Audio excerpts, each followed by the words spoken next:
Boa noite a todos. Que a paz de Deus permaneça conosco, no nosso ambiente, nos nossos corações.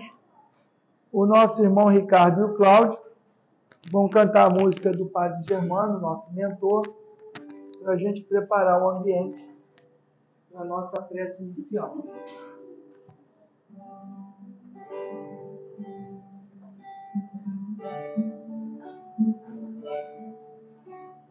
Padre Germano, olhai por nós, dai-nos a bênção do Senhor. Padre Germano, olhai por nós, mostre-nos o caminho do amor. Espírito simples, mas superior, sempre pronto para nos amparar. Espírito vivo e fundamental,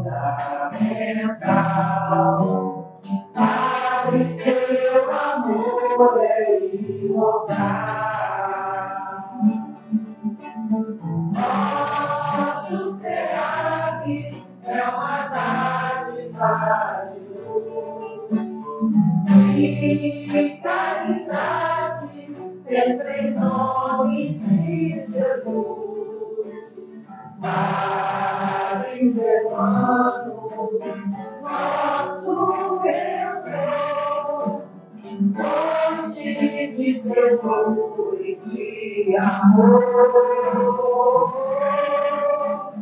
Padre Germano, nosso mentor, fonte de temor e de amor.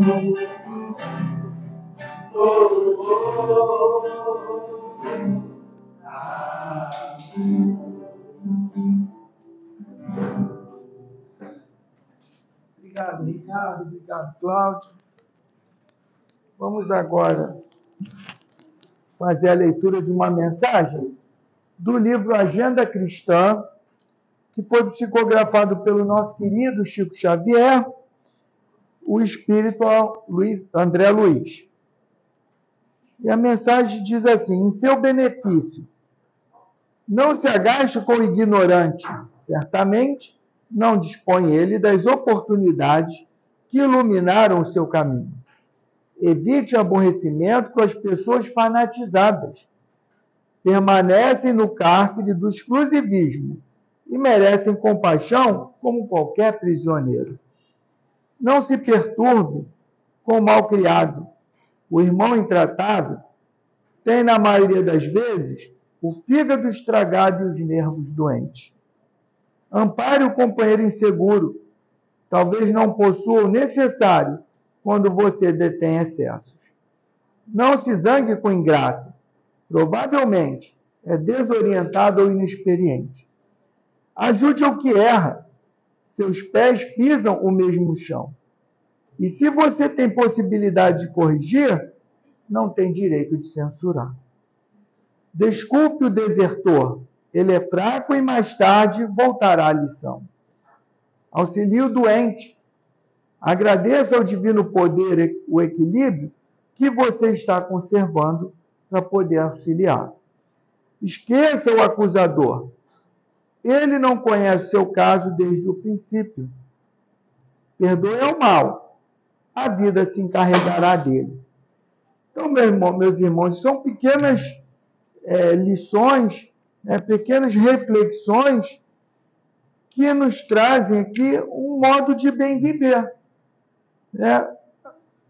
Evitar entrar em conflito com os fanatizados. E tem fanático de tudo que a gente tem. Fanático do esporte, tem fanático da religião, tem fanático da política, tem fanático de todo jeito. Então, entrar em rota de colisão com essas pessoas não vai construir nada. Pelo contrário, só vai gerar desavença. Então, é melhor que não discuta, que não comente, ou dê razão. Quando não quer, dois não brigam? Ah, você está certo, é isso mesmo, né? É isso, pronto. A minha mãe era sábia. Né? Minha mãe ficava, a pessoa ficava, né, Dona Maria? Pois é. Ah, pois é. Não brigava com ninguém. Não entrava em roda de coisa. Pois é. Então, a gente aprende a viver bem. Porque muitas vezes a gente se envolve em conflito desnecessário. Né? A gente compreender o ingrato, compreender o malcriado, compreender os que erram, porque nós também erramos. Então, esse modo da gente se esforçar para que a gente compreenda um pouco das dificuldades que as pessoas têm, dos seus erros, a gente também vai estar se ajudando. Porque quando eu consigo compreender que aquela pessoa ainda não adquiriu aquela virtude, eu estou melhorando. Porque a compreensão é um processo de evolução. Jesus não se aborrecia com nenhum dos que perseguiram. Por quê? Porque ele compreendia, tanto é verdade, que ele falou, Pai, perdoa, eles não sabem o que fazem. Então, é um exercício diário. Não é fácil? Não é fácil. Mas é possível para cada um de nós. Basta que a gente tenha vontade de se tornar um pouquinho melhor a cada dia, como a nossa irmã Regina fala, 1% a cada dia, né, Regina? Bom, meus irmãos, então vamos elevar o nosso pensamento a Deus. Em primeiro lugar, nossa gratidão. Obrigado, Pai, por mais um dia. Obrigado, Pai, por mais uma oportunidade de ter um dia pela frente. A gente não quer voltar para a pátria espiritual agora. Então, obrigado, Pai, pela dificuldade e pela alegria que o dia me proporcionou. Obrigado, Pai, por essa casa existir e estar com as portas abertas, com essa legião de trabalhadores invisíveis aos nossos olhos, para nos receber encarnados e desencarnados. Obrigado, Pai, por tudo que estamos recebendo, por tudo que já recebemos e com certeza ainda receberemos muito, não pelo nosso merecimento, mas pela Tua misericórdia. Obrigado, Jesus, pelos ensinamentos e por estar reunido conosco. Obrigado, Padre Germano, pela dedicação incansável a essa casa. Obrigado à espiritualidade amiga, incansáveis mensageiros de Deus, em socorro de todos nós, encarnados e desencarnados. E pedir a esses companheiros da espiritualidade que nesse momento de estudo envolva, inspire, intua a nossa querida irmã Marcele, que fará uso da palavra, para que ela traga, cada um de nós, um pouco daquilo que precisamos ouvir essa noite. E assim, Pai, agradecidos por esse momento na Tua casa, pedimos a permissão para dar por iniciada a reunião dessa noite. Graças a Deus, em nome de Deus nosso Pai, está iniciada a reunião e a Marcele vai trazer um tema bem interessante para todos nós. Bom, meus irmãos, que a paz de Jesus esteja em nossos corações, paz e bem a todos. Eu fui um pouquinho ousada em trazer esse assunto, né? Porque a questão da obsessão é um grande, não digo um dogma, porque a doutrina não existe dogma, mas é um assunto assim que a gente trata com muita responsabilidade, né? E cuidado, porque é um tema um pouquinho pesado, mas a gente vai tentar trazer o esclarecimento, né? A gente tirar algumas dúvidas. Então, por isso que eu coloquei a luz da doutrina espírita, para a gente fazer uma reflexão. Porque esse assunto, a gente pode trabalhar esse assunto aqui por muito tempo. E a gente tem uma vasta literatura espírita relacionada a esse assunto. Eu vou falar de alguns autores aqui que se debruçaram sobre esse assunto assim mais propriamente, né? Bom, eu vou começar buscando o Evangelho, né? Porque a nossa base é sempre o Evangelho de Jesus. E a gente lembra que Jesus, ele não veio para os sãos, né? Ele veio para quem? Para os doentes, para curar os doentes. E as pessoas que sofrem, né, das questões espirituais, das influências espirituais negativas, também são doentes, né? Doentes da alma. Então a gente diz que a obsessão ela é uma enfermidade da alma. E aí a gente tem algumas passagens do Evangelho que fala sobre a cura, né? Jesus curou os endemoniados, né? Se usa esse termo na questão do que endemoniados relaciona-se a daimon, que é uma palavra do grego que quer dizer divindade, né? Mas então a gente tem a série de passagens que está no Evangelho de Marcos e de Lucas, que é sobre o irmão gadareno, né? Esse homem, ele era um gadareno da região, né, dessa região, e ele vivia influenciado, ele sofria de uma obsessão espiritual por vários espíritos. Provavelmente também tinha uma mediunidade e convivia com essa questão. Então esse homem ele era tão perturbado, tão influenciado, que ele vivia ele foi, o pessoal não queria ficar com ele, e ele foi para a rua e ficava no cemitério. E lá ele ficava escondido, porque ninguém queria ter o contato com ele.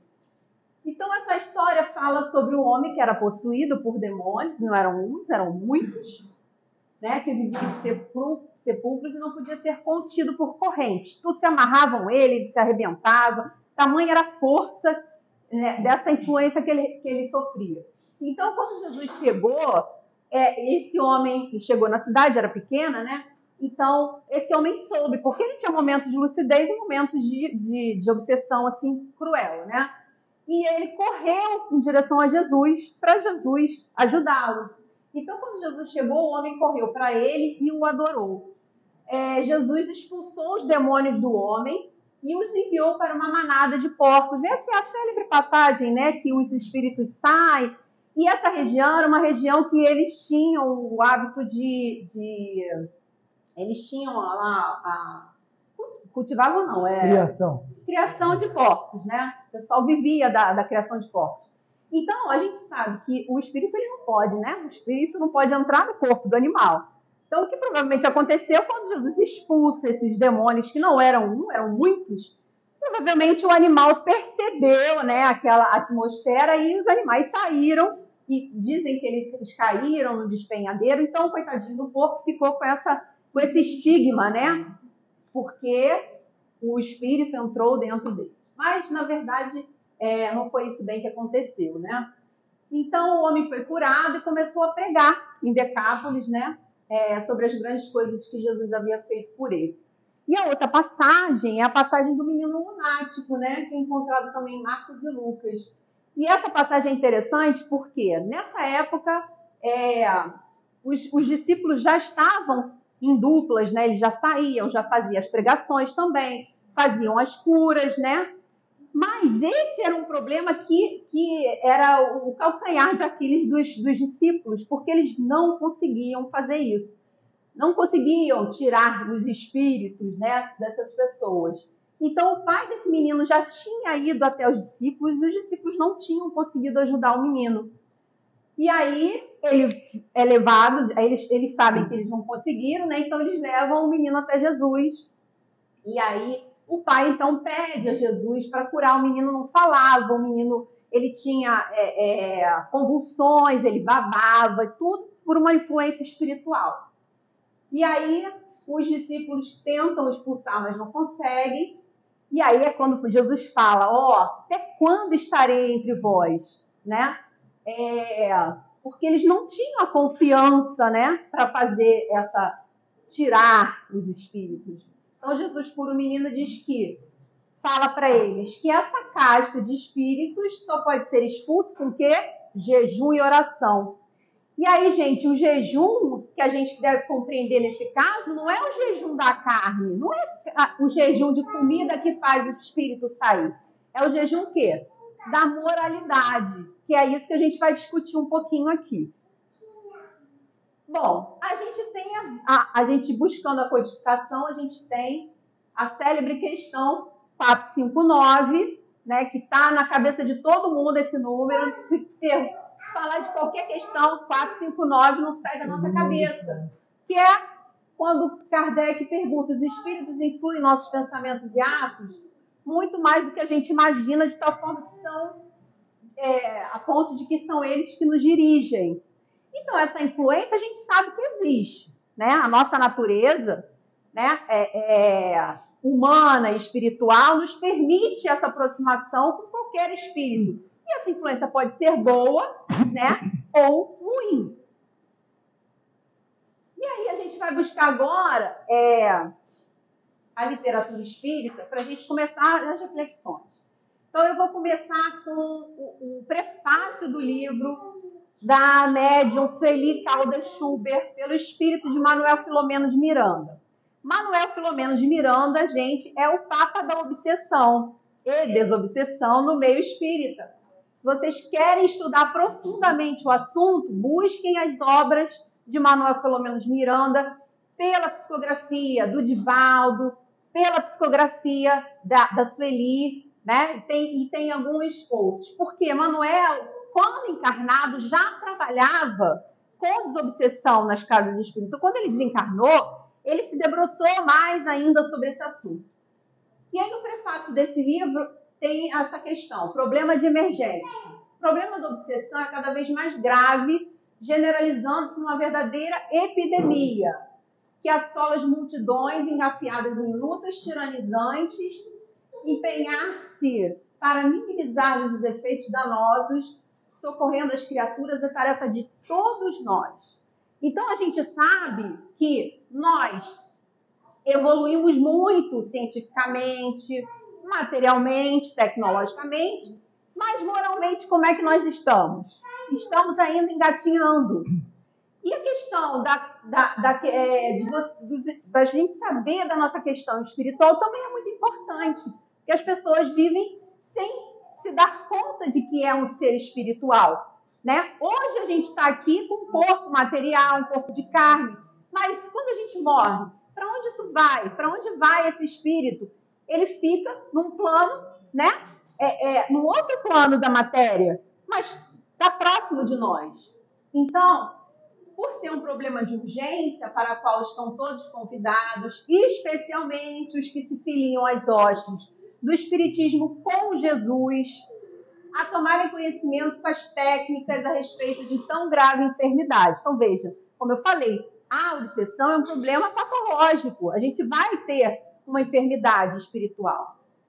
Então, a gente vai se debruçar sobre a doutrina para que ela nos ajude a conhecer melhor o assunto, para que a gente entenda as técnicas, que mais do que técnica, gente, é a questão, é o amor, né? A gente vai falar aqui, vai ter algumas reflexões para que a gente possa lidar com esse assunto e não se assustar, né? Vamos buscar a codificação. O que a codificação fala sobre o assunto? Lá no livro dos médiuns, a gente tem o capítulo 23, que é todo sobre obsessão. Então, no item 237, ele fala que a obsessão é o domínio que alguns espíritos logram adquirir sobre certas pessoas. Nunca é praticado senão por espíritos inferiores que procuram dominar. Então, a influência, a obsessão, ela é um assédio, né? Ela é uma influência, o espírito nos envolve com a sua presença. Só que por ele ser de uma natureza inferior, ele vai provocar o que na gente? Né? Os efeitos serão ruins para a gente.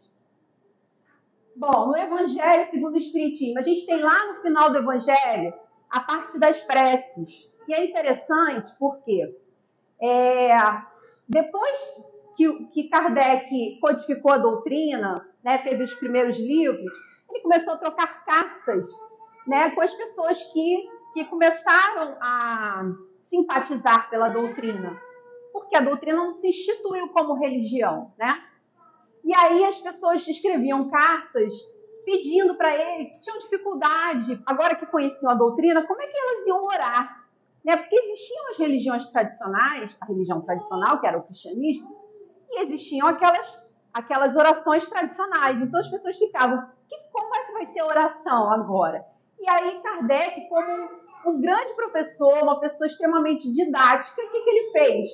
Aquele final, gente, das preces, ele fez prece para tudo, então a gente já tem lá tudo mastigado, né? Prece para o obsessor, para o obsidiado, para os doentes, está tudo lá separadinho. Então, nessa parte lá das preces para os obsidiados, ele fala, no início ele comenta sobre o assunto, que fala que é uma ação persistente que o espírito mal exerce sobre o indivíduo. Apresenta caracteres muito diversos, desde simples influência moral, sem perceptíveis sinais exteriores, até uma perturbação completa do organismo e das faculdades mentais. Então, esse é um dos problemas. A coisa começa simples, ela pode evoluir para um processo mais complicado, que pode causar uma enfermidade física no corpo físico e também uma perturbação. A gente vê muitos irmãos que são considerados loucos, às vezes, são internados, que ficam nas ruas falando sozinho, né? São pessoas que têm um processo obsessivo muito sério, né? E que se a gente tratasse do assunto, infelizmente, a medicina ainda é muito materialista. Ela não olha o homem como um ser integral, né? Então, se você chega com um problema, com uma perturbação, ele vai te dar um remédio, né? Um psicotrópico, vai lá, vai atuar, você vai ficar. Mas a causa, você não trabalha, que a causa está no espírito, né? Então, você vai ter ali um paliativo, mas o problema não vai ser resolvido. E aí a gente fica assim, meu Deus, então se a gente pode sofrer influência, nós somos todos espíritos, a gente pode sofrer essa influência, ninguém está imune, nem os médiuns, nem os espíritos, ninguém está imune a isso. Como é que a gente vai trabalhar? Como é que a gente vai entender quais são as causas, né? Porque se para todo efeito há o quê? Uma causa. Da onde vem essa causa? Por que a gente é tão suscetível? Aí, livro dos médiuns diz que as imperfeições morais é que dão aso às ações dos espíritos obsessores. Então, a causa está onde? As brechas, né, que a gente chama, deu brecha para o espírito. Então, essas brechas são as nossas imperfeições morais. Manuel Filomeno de Miranda fala que a gente tem fatores que são preponderantes, que é a nossa imperfeição moral, que a gente traz em função da nossa evolução, da nossa evolução espiritual.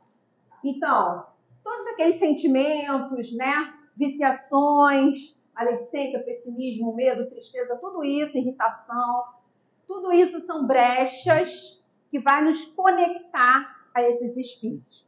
Se ele vai ficar conosco, é igual o passarinho. O passarinho pode pousar na minha cabeça? Pode. Mas eu vou deixar ele fazer ninho? É aí que a gente tem que entender esse esquema. Então, a gente tem os fatores morais, a gente tem os fatores kármicos, a gente não pode esquecer, a gente está num processo de reencarnação, né?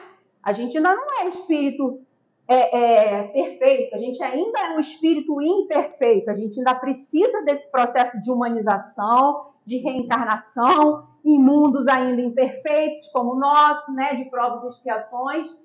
E a gente vai, nesse processo de reencarnar, a gente vai resgatando os nossos débitos, a gente não está pagando dívida nenhuma, mas a gente está no processo pedagógico, aprendendo, né, com os nossos erros do passado, e às vezes a gente planeja, a gente traz essas dívidas. E aí, só que muitas das vezes, esses irmãos, a quem a gente prejudicou no passado, eles não nos perdoaram.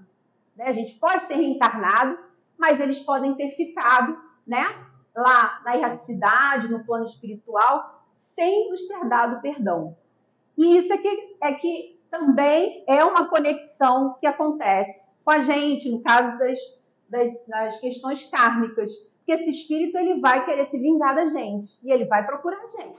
E a gente tem um QR Code, né? A gente tem, porque a gente pensa, a gente emana a nossa sintonia mental, e aí eles estão lá, você pode estar até reencarnado no corpo feminino, você era um espírito num corpo masculino e prejudicou alguém, reencarna, eu vou reencarnar como mulher agora para ele não me achar. E ele vai lá e te acha, né? O obsessor te acha. E aí também uma outra questão que é a falta do bem, a gente vai falar sobre isso. É tão fácil, é fácil a gente fazer o trabalho de casa, mas a gente não quer. A gente quer o mais difícil. Vamos buscar Joana também, né? Gosto sempre de trazer Joana no livro Dias Gloriosos. Ela fala que a obsessão é um cruel processo de restauração do equilíbrio daqueles que não se permitem progredir mediante as excelentes oportunidades do amor, tombando nas redes constritoras do ódio, do ressentimento, da necessidade de cobrança, da paixão asselvajada. Então, gente, obsessão, sofrer de obsessão não é castigo divino, não. É uma oportunidade da gente se restabelecer esse equilíbrio. Bom, quando a gente pega o livro dos médiuns, esse capítulo que eu falei sobre obsessão, ele vai, como eu falei, Kardec é muito didático, né? Ele vai mostrar os tipos de obsessão que podem acontecer. E esse capítulo é muito para os médiuns, gente. Então, o médium tem que debruçar nesse capítulo, estudar, porque o médium, por ser aquela pessoa que tem uma ostensividade maior, né, tem uma conexão maior com os espíritos, ele vai sofrer, né? Todo médium vai sofrer ação de uma obsessão, né? Por mais que ele se esforce, ele vai sempre ser assediado. E aí cabe ao médium perceber essas atuações, esses assédios, porque a gente pode evoluir desde, Kardec fala, né? A gente pode ter desde uma obsessão simples, isso também pode acontecer com quem não é médium, até um processo mais difícil, que é a subjugação. Então, existe a simples, obsessão simples, que é a influência sutil, né, na atitude do espírito, encarnado ou desencarnado. No caso da obsessão simples, ele fala que o espírito é mais frívolo, ele é mais ignorante. Então, é um espírito que dá para o médium perceber a sua atuação. E cabe ao médium, né, ficar atento àquele espírito. Mas, se o médium começa a dar guarida, né? Não fica atento, não fica vigilante, ele pode cair numa fascinação. E a fascinação, gente, é a ação direta de um espírito sobre o pensamento do outro. No caso da fascinação, ele fala o seguinte, que o médium já sofre uma ilusão por uma ação direta do espírito sobre o seu pensamento. Nesse caso, ele não raciocina, ele cria uma confiança cega naquela mensagem, na que ele está recebendo, que não faz enxergar o embuste. Só que, no caso da fascinação, o médium não enxerga, mas todo mundo à sua volta enxerga aquela ação. E aí, o próprio espírito, quando ele percebe isso, ele tenta afastar o médium, porque é isso que ele quer, né? Ele quer ficar em cima daquele. Então, se alguém pode chegar e conversar, né, de uma forma caridosa com o médium, dar um toque, né? Vai ajudando para o médium se tocar. Mas, se não, o processo pode ir a uma subjugação. Nesse caso, o espírito ele já impõe, né, uma sede mais...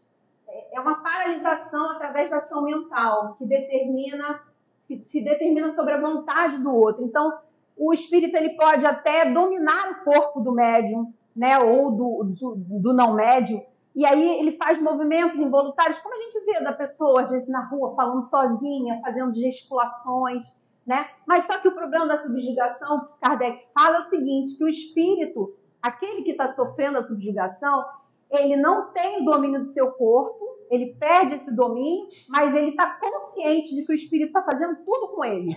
Isso é que é o pior, né, da subjugação. E aí ele quer levar mesmo a um processo, a gente sabe que os processos podem evoluir para as doenças mentais e também para os casos de suicídio, que a gente vai falar aqui também. Como é que são essas fases, gente? A nossa mente, ela é um centro de emissão e recepção de quê? De ondas mentais, de pensamento, né? A gente pensa a todo momento. Então, o espírito obsessor, ele vai assediar, ele vai emitir um pensamento, uma ideia, e aí ele vai fazer a conexão com a gente. Se a gente recebeu aquela mensagem, tô tô aqui de boa e tal, pensei numa coisa que não tinha nada a ver, me veio uma ideia assim muito estranha. Aí você pensa, é meu? Esse pensamento é meu? Ou não? Não é meu, não estou pensando isso. Aí você já começa a ficar alerta. Agora, se você acolhe aquele pensamento, você faz a sintonia, você liga aquele processo com ele. E aí ele vai, né? Se ele conseguiu a sintonia mental, ele começa a te envolver, ele vai te observar, vai observar os seus problemas, seus vícios, os seus maus pendores, aonde que você tem aquele pontinho fraco, o seu ponto fraco é a maledicência, é ali que ele vai atuar. Se o seu ponto fraco é a vaidade, opa, é ali. Se o seu ponto fraco é a raiva, você é aquela pessoa que explode, opa, é aqui que eu vou.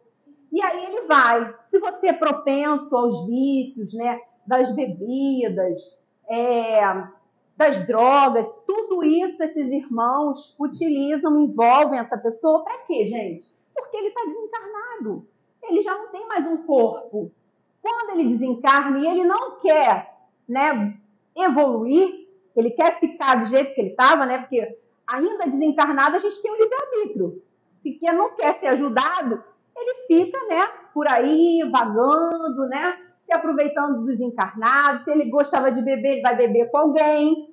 Então, às vezes, quando você bebe, você pode não estar bebendo sozinho, né? Fumando, você pode não estar fumando sozinho, porque eles pegam a vibração desses componentes que são materiais, que são químicos, que eles não têm mais o corpo físico para fazer isso, e eles aproveitam essas emanações para beber junto, para estar junto, e assim eles vão vivendo. Então, se um espírito quer agir sobre uma pessoa, dela se aproxime e envolve. Então, é perispírito a perispírito, como se fosse um manto. Os fluidos se interpenetram, os dois pensamentos, são dois pensamentos e duas vontades. Ah, não vem com essa, a vontade é dos dois, tá? Então, o espírito pode servir-se daquele corpo como se for o seu próprio. Bom, aí a gente fica assim, aí tem que combater, como é que eu faço, né? Para combater, né, gente?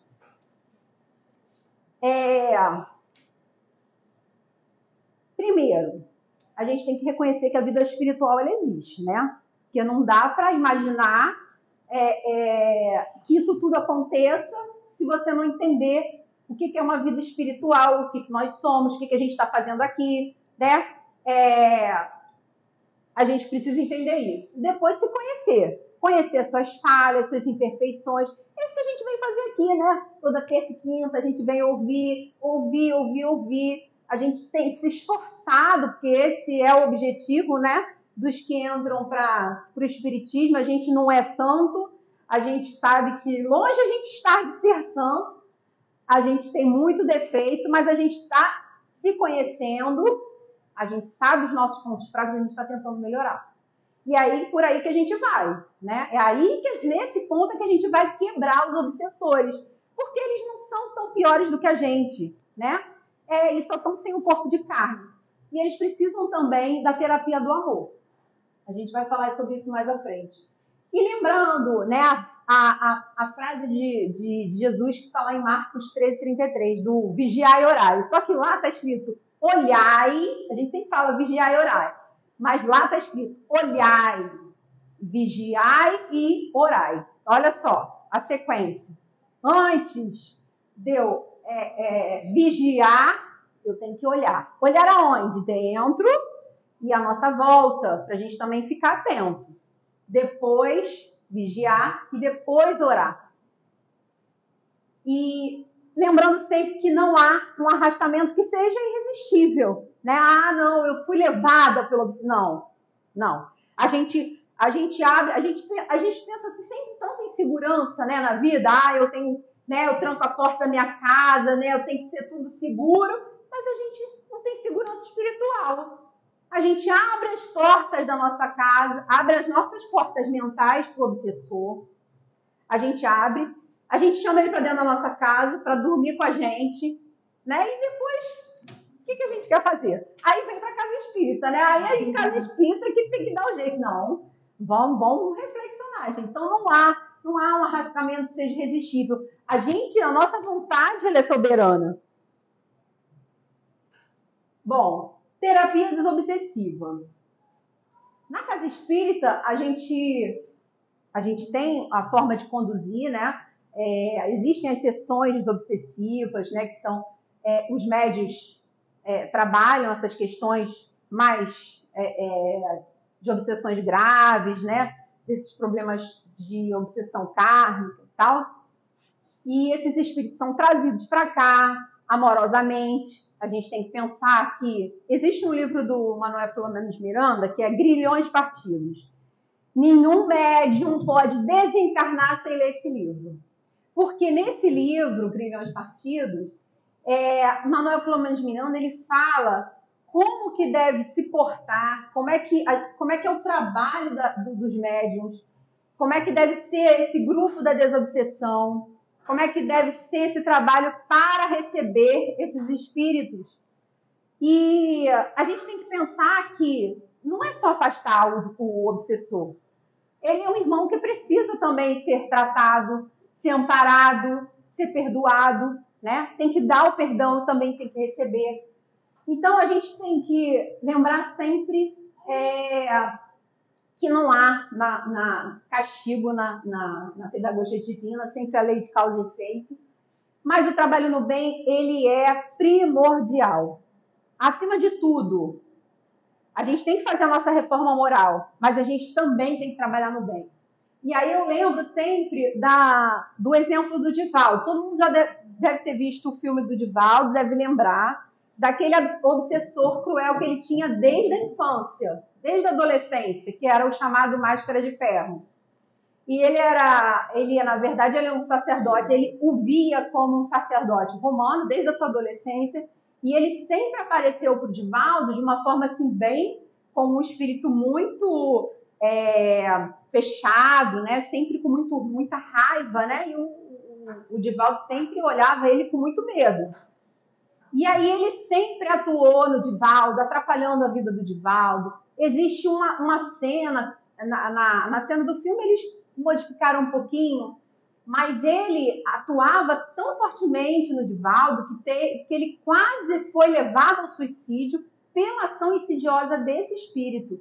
Porque, na verdade, ele era um sacerdote romano, ele era da religião tradicional cristã, né, do cristianismo, e provavelmente Divaldo era daquela religião. Quando Divaldo reencarna e entra para o espiritismo, o ódio dele pelo Divaldo era por ele ter ido para uma nova doutrina. Ele não queria o Divaldo na doutrina espírita. E aí ele queria fazê-lo sair, né? Queria levá-lo à loucura, à morte. E aí tem essa cena que Divaldo quase se joga no mar, mas aquele que acompanhava o Divaldo, que era o da Mansão do Caminho, que eu esqueci o nome dele, tio Nilson.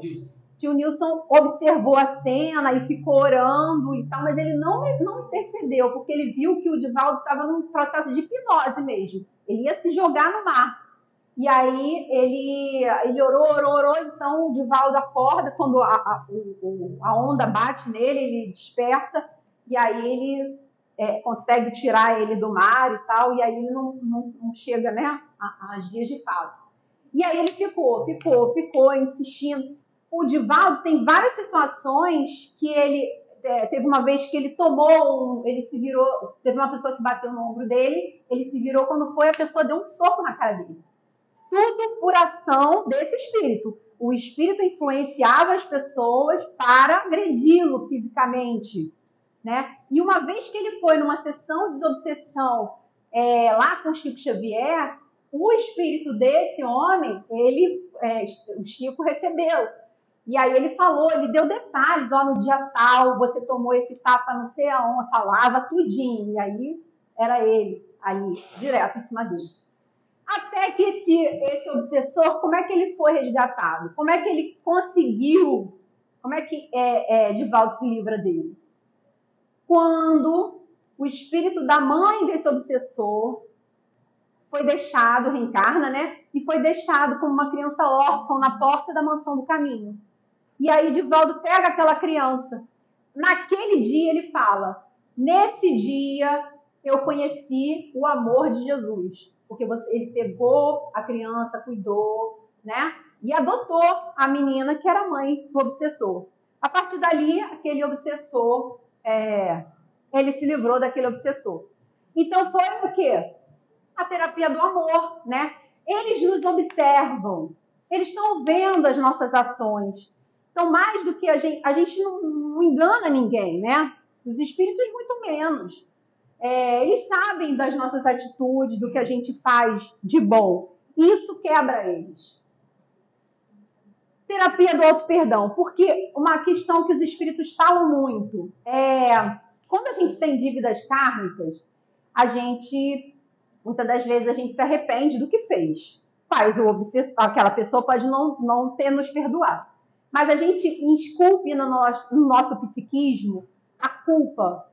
E a culpa é um outro QR Code que nos faz ligar aos obsessores. Mesmo a gente estando num outro corpo, numa outra vida, a gente traz essa culpa dentro de nós. Então, tem vários livros, tem o Tormentos da Obsessão também, que fala sobre um irmão que sofria de tuberculose. Então, um grupo de espíritos acompanham irmãos que estão sofrendo da tuberculose, e a maioria deles, nesse grupo, eles sofriam a ação dos obsessores. Mas tudo por questão das culpas kármicas, né? A culpa faz a ligação com o obsessor, e a ligação com o obsessor, gente, é uma coisa que eu também esqueci de falar. Por eles drenarem as nossas energias, a gente perde fluidos. Por isso é que a gente adoece. Os nossos chakras desalinham, a gente perde fluido vital, né? Por isso que a doença se instala na gente, por ação desses irmãos. Então, ele desenvolve a tuberculose, nesse livro tem essa história do tormento de obsessão. Então, a terapia do auto-perdão, mas eu não lembro da minha vida passada, eu não sei quem eu prejudiquei, eu sei agora que eu estou sofrendo, sei lá, está me acontecendo isso, não tem uma resposta nessa vida, só pode ter na vida passada. Mas eu não sei o que foi. Então, a gente tem que fazer esse trabalho interno de auto-perdão. Olha, eu não lembro. Jesus, eu não lembro o que eu fiz. Eu sei que eu fiz, porque eu estou sofrendo agora. Sofrendo não gosto dessa palavra. Eu estou resgatando, né? Mas me perdoa, porque eu agora sou outra pessoa. Agora eu não faço mais o que eu fiz no passado. Agora eu quero fazer diferente. Me dá uma oportunidade. Não é isso que a gente pede? A gente não pediu para reencarnar? Porque a gente está pedindo uma oportunidade de recomeçar. E aí, pede essa oportunidade, obsessor, segue comigo, me acompanha, olha a minha dificuldade, olha o meu trabalho, olha a minha família, olha onde eu reencarnei, no Brasil, no Rio de Janeiro. Amigo, tá difícil, né? Eles vão entender a gente. Renovação de conduta, esforço em se melhorar, a prática do bem genuíno, como falei, é fazer o bem pelo bem, não é porque eu quero que o obsessor veja, não. É espontâneo, tem que nascer da gente esse bem, essa caridade. Isso muda a nossa frequência energética, tá? Atraindo sempre os bons espíritos. A fluidoterapia, quando a gente entra lá no passe, gente, mais uma vez sempre falo isso. Quando a gente entra aqui na casa espírita, a casa espírita tem uma proteção magnética, né? Os espíritos que fazem baderneiros, que querem bagunçar, ficam lá fora. Eles não conseguem entrar aqui. Mas os obsessores, o que eles fazem? Eles entram conosco. Porque esses irmãos também precisam ser tratados. A gente quer o tratamento, eles também precisam. Então, é afastado. Aquela ligação perispírito a perispírito é separada. Então, a gente fica do lado, o obsessor fica aqui no plano astral da casa, ouvindo o que eu estou falando, olha a minha responsabilidade, ouvindo todas as palestras, vendo o comportamento de cada um, de cada médium. E quando a gente vai para o passe, a gente faz o quê? A gente recebe aquela energia para recompor essa energia que a gente está perdendo em função do processo obsessivo. Então, você melhora, é aquela melhora, né? A gente chega aqui, poxa, estava tão perturbado, cheguei aqui, fiquei tão bem, tomei aquele passe, ai meu Deus, graças a Deus. Mas vai lá para fora, se não mudar, aí acopla de novo, não adianta nada. Então, é aquele trabalho de formiguinha, né, gente? Evangelho no lar. Eles estão com a gente. É o que eu falei, a gente abre a porta, dorme com o obsessor, dorme com o inimigo. Então, o evangelho. A nossa casa tem que ser protegida, a nossa casa mental, a nossa casa física. Quando a gente faz o evangelho neles também, na gente e neles. Mediunidade com Jesus, porque o médium também não está imune, como eu falei, não está imune à obsessão, pelo contrário, ele precisa ser mais vigilante nesse processo. Então, fazer a sua higiene mental, controlar a mente, porque tudo é o controle da mente, né? A conduta mental, selecionar o ambiente. Gente, infelizmente, quando a gente começa a ampliar a consciência com relação a determinadas coisas, a gente vai mudando. Às vezes a pessoa até fala, mas você está tão diferente, porque você não consegue mais frequentar os lugares que você frequentava. Não que você seja uma pessoa melhor, seja já um anjo, não. Mas você já começa a selecionar, você já não começa a se sentir bem em determinados ambientes. Porque tem uma frequência energética de quê? Da bebida, do vício, daquela coisa de espíritos que estão numa outra vibe que não é nossa. A gente já está, a gente está querendo sair dessa, né? Então a gente começa a selecionar ambientes, selecionar companhias, conversas, tudo isso, gente. Isso faz parte desse processo.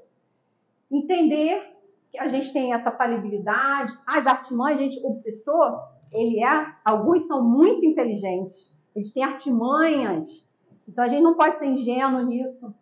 Trabalhar as dores humanas é uma tarefa muito difícil que demanda muita abnegação.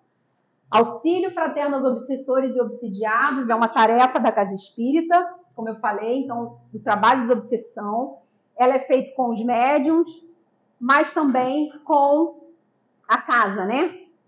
Os dirigentes espirituais da casa também fazem esse trabalho. E a oração, o tratamento, mas também é a melhor forma de prevenção. Não terceirize. Por isso que eu botei, não terceirize, porque a gente tem a mania de botar o peso na casa espírita. Eu vou lá, bota meu nome na desobsessão, gente, mas tem que fazer o trabalho de casa. Não é assim. Não é botar o nome aqui e ir embora. E aí faz todas as besteiras lá fora e acha que aqui o médico está recebendo o espírito dele, do obsessor dele, e ele está indo embora. Não, ele vai observar tudo isso.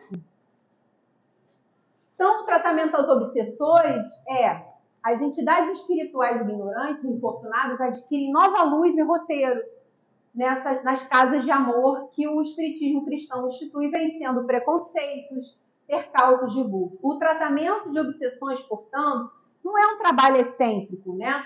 Em nossos círculos de fé. Constitui simplesmente a continuidade de esforço da salvação aos transviados de todos os matizes, começando nas luminosas mãos de Jesus.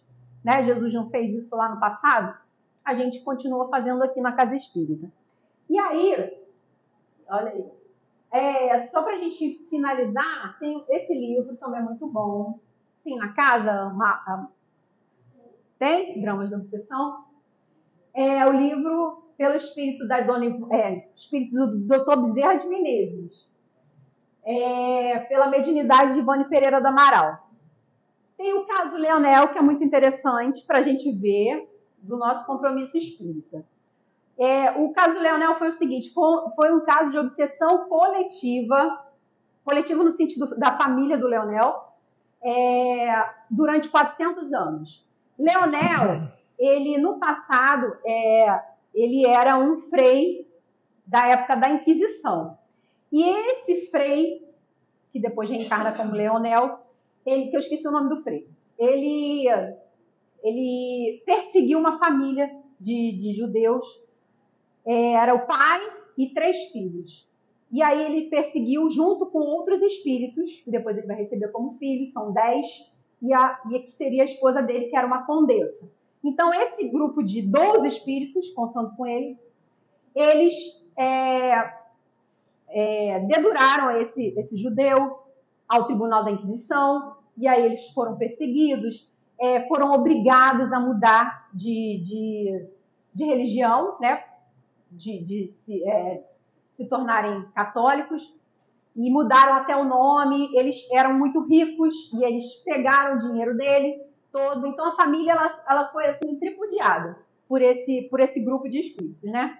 E aí o que aconteceu? Eles estão perdoaram. Eles desejaram a vingança. E aí eles buscam esse espírito por 400 anos, no sentido da vingança. E aí, o que a espiritualidade faz? Vamos reencarnar esse povo para tentar dissolver um pouquinho esse ódio, né? Que era um ódio desse judeu pai e os 3 filhos. Muito grande. E aí ele reencarna o primeiro Leonel, que era o Frei. Leonel reencarna. Leonel, ele nasceu numa família que não tinha religião, não era praticante. Leonel era uma criança problemática. Leonel tinha, desde pequeno, uma dor de cabeça, tinha muita dor de cabeça. Era uma criança muito nervosa. E a criança que brigava com todo mundo. Até na mãe ele batia. Ele era assim, o cão chupando manga. Leonel era difícil. E aí, na escola, ele criava problema, e assim ele foi, né? Foi levando, aí chegou na adolescência, ele melhorou um pouco. E isso tudo porque o grupo de espíritos, o judeu e os 3 filhos, o reencontrou, né? Naquela vida, como Leonel. E ficaram ali, obsidiando.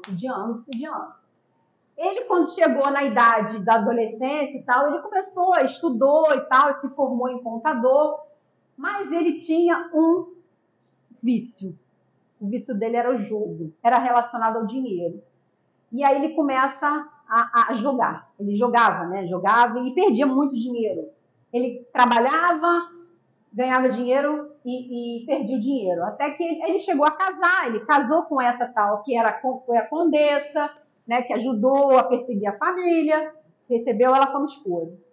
E aí, o casamento, recebeu os 10 filhos, que foram os mesmos espíritos que participaram de todo esse drama, né? O Leonel começou num processo de perder muito dinheiro, e aí eles começaram e tal, e eles levaram o Leonel ao suicídio. Ele se matou. E aí, o que aconteceu? Logo depois disso, a filha mais velha do Leonel também tinha mediunidade, e eles continuaram na casa, perturbando a casa, começaram a ficar em cima dessa filha, também para levá-la ao suicídio. A menina já estava quase, e chegou às vias de fato, chegou a se matar. E eles iam ficar ali naquela casa. Até que tem uma situação, estou resumindo muito o livro, né, gente? Até que tem um conhecido, um familiar dessa família, que dá uma sugestão para eles irem ao centro espírita. Vai no centro espírita, porque tem algum problema nessa casa. Teve suicídio do pai, agora o suicídio da filha. E aí eles são levados à casa espírita. E lá na casa espírita, o doutor Bezerra de Menezes acompanha esse processo de desobsessão desses espíritos. Lá, Mara está com ele na mão. Essa é a capa antiga, já tem uma capa nova. Como que foi, e aconteceu o processo desobsessivo. E aí, sabe como é que aconteceu o processo desobsessivo? Gente, esses espíritos, eles se comprometeram a ficar naquela casa espírita por 6 meses, acompanhando todos os trabalhos, todos os médiuns. Ele ia para a casa de todos os médiuns da casa, via o comportamento de todos eles. Graças a Deus, todos eles estavam equilibrados, fazendo bem, dando bons exemplos. E aí eles realmente acreditaram todo aquele processo de evangelização que eles estavam sofrendo ali naquela casa espírita. Mas vejam a responsabilidade de uma casa espírita, dos médiuns, dos trabalhadores de uma casa. Então, se alguém falhasse ali, poderia perder aquele trabalho, né? Então, aqueles espíritos foram socorridos e se reajustaram em função do trabalho no bem, da casa espírita e dos médiuns. Então, gente, para finalizar, a terapia do amor que a gente tem que ter pelo obsessor, né? Então, quando é trazido um irmão à mesa mediúnica, a gente tem que ter muito, muito carinho. E é aquele amor que a gente fala.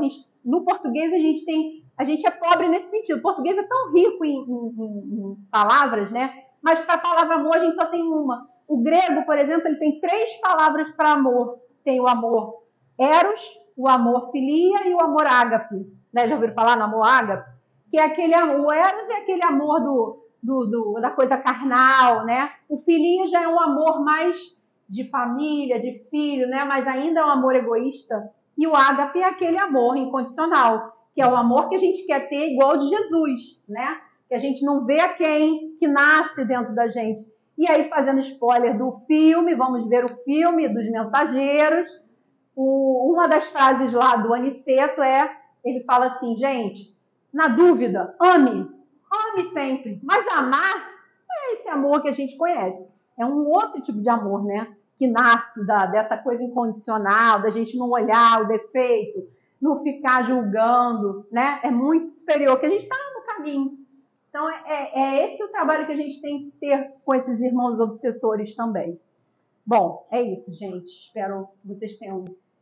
Obrigada por me escutarem. Boa noite. Nós que agradecemos, Marcelo.